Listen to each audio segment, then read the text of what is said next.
আমাদের এটা উদ্বোধন করার কথা ছিল, কিন্তু আপনারা জানেন যে গতকাল ঘরমুখ মানুষের একটা চাপ ছিল।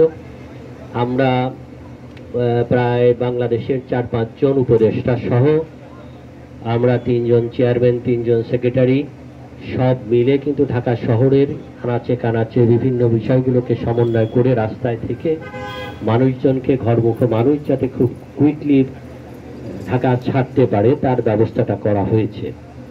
এখনো মানুষ রাস্তায় আছে অনেকেই।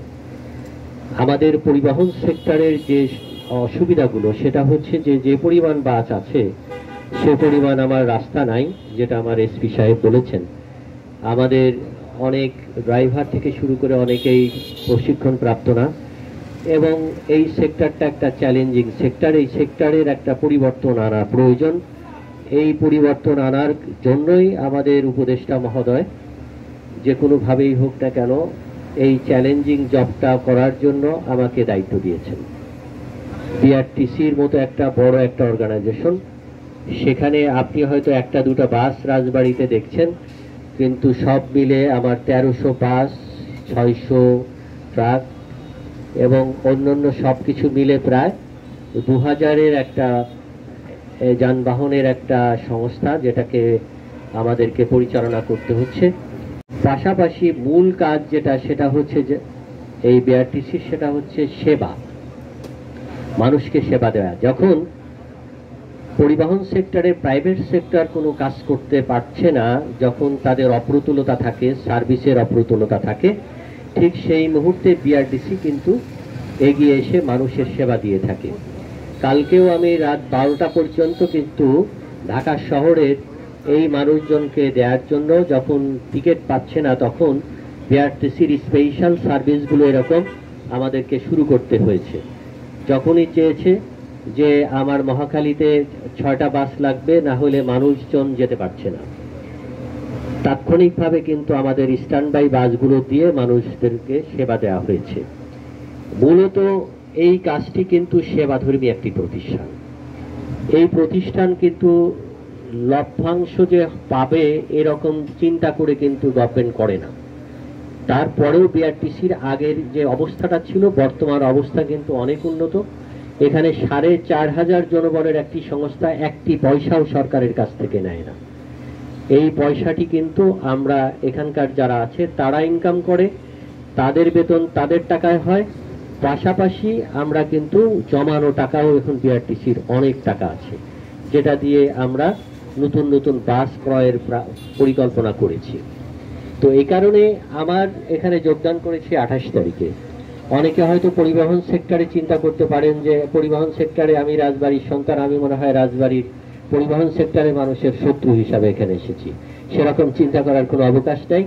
আমি মূলত রাজবাড়ির এখানে চিন্তা করি রাজবাড়িবাসীর উন্নয়নের জন্য, আপনাদের উন্নয়নের জন্য আমি চেষ্টা করছি।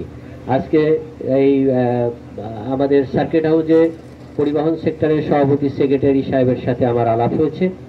যেটা আমি জানতে পারলাম সেটা যে রাজবাড়ির থেকে ফরিদপুর হয়ে পদ্মা ব্রিজ হয়ে প্রাইভেট সেক্টরে কোনো বাস চলতে পারে না। ফলে এখানে কিন্তু একটা আমাদের বড় ধরনের ল্যাকিংস আছে।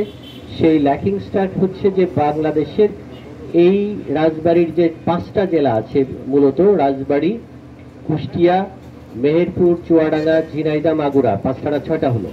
এই 6টা জেলার কিন্তু জনসাধারণ আমি এই সুবিধাটা পাচ্ছি না পদ্মা ব্রিজে।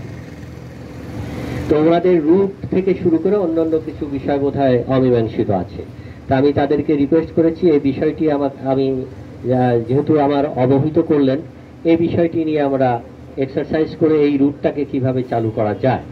তো বিআরটিসি বাস যেহেতু সরকারি পরিবহন, সেক্ষেত্রে আমার কোনো সমস্যা নাই, কিন্তু আমার প্রাইভেট সেক্টরকে আগে এগিয়ে নিয়ে যেতে হবে। কারণ বাংলাদেশে কিন্তু এই সক্ষমতা নাই যে শুধুমাত্র বিআরটিসি দিয়ে আমি সব বাংলাদেশি, যে আমি বিআরটিসির বাসটা যেটা আগে চলতো, আমার বালিয়াকান্দি থেকে বোধহয় 2টা বাস চলতো, সেটাকে যদি আমি রাজবাড়ি থেকে নিতে পারি, আমার অনেক অফিসার থেকে শুরু করে, আমি যখনই যোগদান করেছি তাদের অনলাইন থেকে শুরু করে আমার মেইল থেকে শুরু করে সমস্ত সবাই কিন্তু রিকোয়েস্ট করেছে যে রাজবাড়ি থেকে একটা সরকারি সেবা যাতে তারা পায়।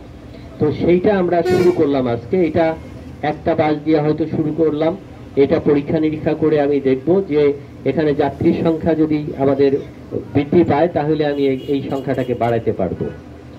দ্বিতীয় কথা হচ্ছে, আমার এই 6 জেলা যেহেতু পদ্মা ব্রিজের সুবিধাটা পাচ্ছে না, তাহলে এখানে যদি ভবিষ্যতে আপনারা চান তাহলে, এবং জেলা প্রশাসকের এখানে সহযোগিতা লাগবে আমার, যে যদি আমার বিআরটিসির একটা ডিপো করা যায়, এখানে স্থায়ী জনবল আমি কাঠামো সৃষ্টি করতে পারি, তাহলে আমার এখানে যদি 5টা 6টা বাস থাকে, সেই বাস আমার চলবে আমার 5টা 6টা ডিস্ট্রিক্টের টোটাল হাব এরিয়া হবে হচ্ছে আমার এখানে রাজবাড়ী। ফলে এবং সম্প্রতি বাংলাদেশ সরকার তাকে বিআরটিসির চেয়ারম্যান হিসেবে নিয়োগ দিয়েছে এবং জয়েনিং এর মাত্র 7 দিনের মধ্যেই তিনি আপনাদের জেলাকে এবং নিজ জেলাকে কতটা ভালোবাসেন তারই নিদর্শন হিসেবে কিন্তু স্যার চিন্তা করেছেন যে এখান থেকে প্রাথমিকভাবে 1টি অথবা 2টি বিআরটিসির বাস যেটি এখান থেকে যাবে। এর আগে বালিয়াকান্দি থেকে গেছে কিন্তু রাজবাড়ী পৌরসভার কোনো এন থেকে যায়নি। তো আপনাদের সবার কাছে কিন্তু স্যার সহযোগিতা চাইবেন। আমার অনুরোধ থাকবে আপনারা এই নগরবাসী এই যে সরকারের এটি সুযোগ, এটি সুবিধা যেটি পদ্মা সেতু হয়ে গুলিস্তানে চলে যাবে এবং এটি এসি সার্ভিস, আমাদের সরকারি প্রয়োজনে অনেককেই যেতে হয় এবং বেসরকারিভাবে আপনাদের ইমার্জেন্সি প্রয়োজনে যেতে হয় এবং বিআরটিসি যেহেতু গভর্নমেন্টেরই একটি সংস্থার হয়ে সার্ভিসটি পরিচালনা করে, তাদের কিন্তু কোয়ালিটির ক্ষেত্রে এনশিওর করতে হয়। তাদের যে ড্রাইভার থেকে আরম্ভ করে সার্ভিস থেকে তার একটা মিনিমাম স্ট্যান্ডার্ড থাকবে। তো আমি বিশ্বাস করি যে এটি নগরবাসীর জীবনে একটি ব্লেসিংস, একটি আশীর্বাদ আল্লাহ তাআলার। তো আপনাদের সকলের সহযোগিতা আমরা চাই জেলা প্রশাসন থেকে। আমরা যেহেতু জেলা প্রশাসন এবং জেলা পুলিশ সুপারের কার্যালয়, আমরা কিন্তু সহযোগিতায় সবসময় থাকবো। স্যারকে আমরা অ্যাসিওর করছি। আমাদের সাংবাদিক বৃন্দর পক্ষ থেকে দেবাশিস বলছিল, আমি আসলেই বলি ওর কথাটি অবশ্যই আমার মনে হয় এখানকার রাজবাড়িবাসীর প্রাণের কথা কিন্তু। এবং এই যে আজকে এখানে যে কথাটুকু বললেন দেবাশিস, আপনি সহ আপনারাও সরকারের এই যে সুযোগ সুবিধাগুলো পজিটিভলি যেন জনগণ ইনফর্ম হতে পারে যে হ্যাঁ এখানে যেই স্পটটা থেকে এটি স্টার্ট করবে, আমি জানি না এটা ফাইনাল হয়েছে কিনা, আর এটা ফাইনাল হওয়ার পরে এখান থেকে কি এটা স্টার্ট করবে কোথা থেকে, গাড়িটা মুরগির ফার্ম না, এখান থেকে যাবে, যাত্রী তুলবে কোন জায়গা থেকে, মুরগির ফার্মে এটির কাউন্টার, সেখান থেকে যাবে জনগণকে। আপনারা আপনাদের পত্রিকা, আপনারা ইউটিউবে বিভিন্ন কন্টেন্ট করেন, আপনারা ফেসবুকে অ্যাক্টিভ, মুরগির ফার্ম, আচ্ছা আপনারা শুনে নেবেন ওদের কাছ থেকে, কাউন্টারগুলো সম্পর্কে জনগণকে জানাবেন। পজিটিভলি সরকারের কাজগুলোতে থাকবেন। আমাদের কাজ করতে গিয়ে কোথাও লিমিটেশন থাকলে আমাদেরকে সুন্দরভাবে জানাবেন। এতটুকু আপনারা সবাই আমার কাছে মনে ফিল করেন, আপনাদের এই স্যার সহ আপনাদের এবং আমরা যারা আছি আমরা আপনাদের সহযোগিতায় সবসময় কাজ করছি। আর আমাদের পুলিশ সুপার মহোদয় বেশ কিছু রোড সেফটি এবং সিকিউরিটি নিয়ে কথা বললো, আশা করি আপনাদের বোধগম্য হয়েছে, এই জিনিসগুলো আপনারা ফিল করেছেন, অন্যদেরকেও সচেতন করবেন। স্যার আপনার প্রতি আবারও আন্তরিক ধন্যবাদ এবং কৃতজ্ঞতা। সবার জন্য আমার শুভকামনা। আসসালামু আলাইকুম।